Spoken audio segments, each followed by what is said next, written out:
Now to this. Erica Kirk meeting with conservative podcaster Candace Owens today for a private conversation. Owens has been pushing several conspiracy theories about the assassination of Turning Point USA founder and Erica's husband, Charlie Kirk. Owens suggested members of Turning Point USA, American supporters of Israel, even members of the U.S. military may have been involved in his assassination. 22-year-old Tyler Robinson is charged in Kirk's murder. He was smirking in court just last week. And I discussed all of this with Erica on Will Cain Country last week. I haven't mentioned Candace Owens. I just didn't mention her name. And I didn't do that because I don't want to force you to talk about it if you don't want to. But everyone listening knows. I'm going to ask you this last question on this. And what I'm going to say is you have made a choice that has changed in the last week. Your team has been talking, and you have also said that a bridge has been crossed, talking about people that you know.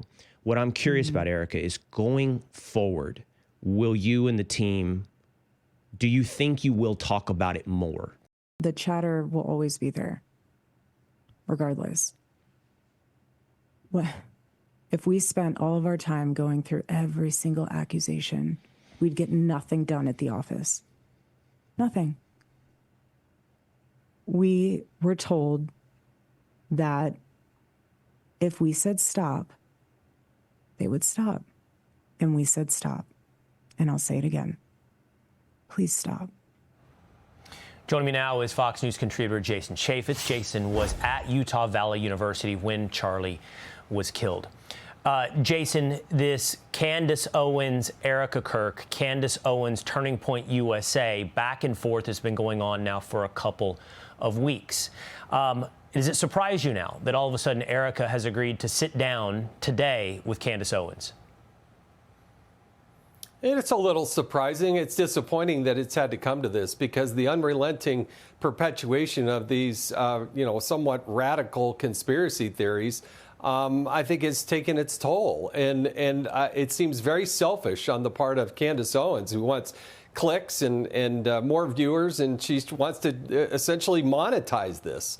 And I get a little disgusted with it over time. Everybody wants justice. Everybody wants the truth to come out. But that's why we have law enforcement and prosecutors in a trial, and we go through these things. But I don't think Erica Kirk, and certainly her kids, should have to live through this. And the good people at Turning Point, I think, are fed up with it because it just draws on your mind in a way that is just not productive. In fact, it's counterproductive, and it's harmful.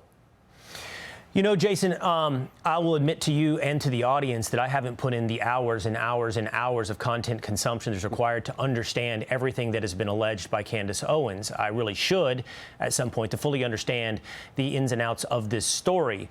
That being said, I do know this. It is incredibly powerful, Jason. It is incredibly popular, not just on the charts, not just on the podcast rankings, but in conversation out here in the world. It's brought up to me often, the theories of Candace Owens. Do you think that is part? What do you think has driven Erica and Turning Point USA to try to set this meeting? I can't totally get in her mind, but I don't know of any other way to get it to turn off. I mean, she said on your podcast, Will, if you just said stop, that maybe it would, but it's not. And it continues on, and maybe, just maybe, I just feel for Erica.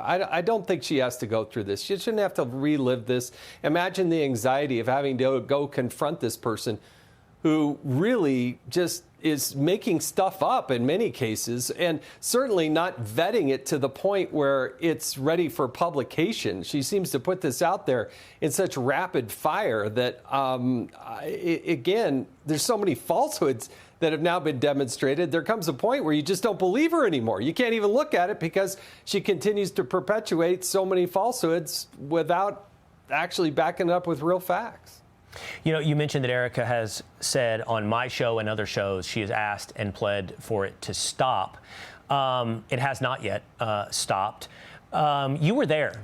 You were there. And Erica also said on my show, there's nothing wrong with asking questions. She has questions. Everybody should ask questions to ensure the integrity of this investigation into the murder of Charlie Kirk.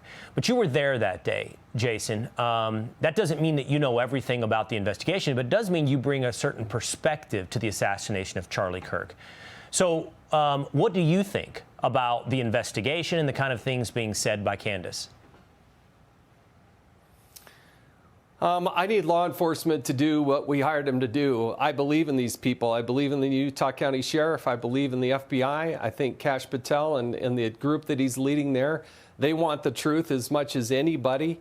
The prosecutors believe they have a strong case. You have people like Jonathan Turley saying the evidence is just amazing.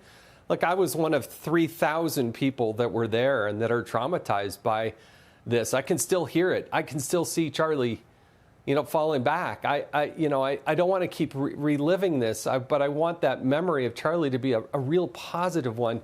And I do want to get it right. And if there are legitimate questions, ask those questions. But when they're put out there as facts and distractions to have to relive this, day after day in Candace's world, I don't want to do that. We'll wait and see what comes out of this meeting between Erica Kirk and Candace Owens. Jason, thanks for being with us here today. Hey, Sean Hannity here. Hey, click here to subscribe to Fox News YouTube page and catch our hottest interviews and most compelling analysis. You will not get it anywhere else.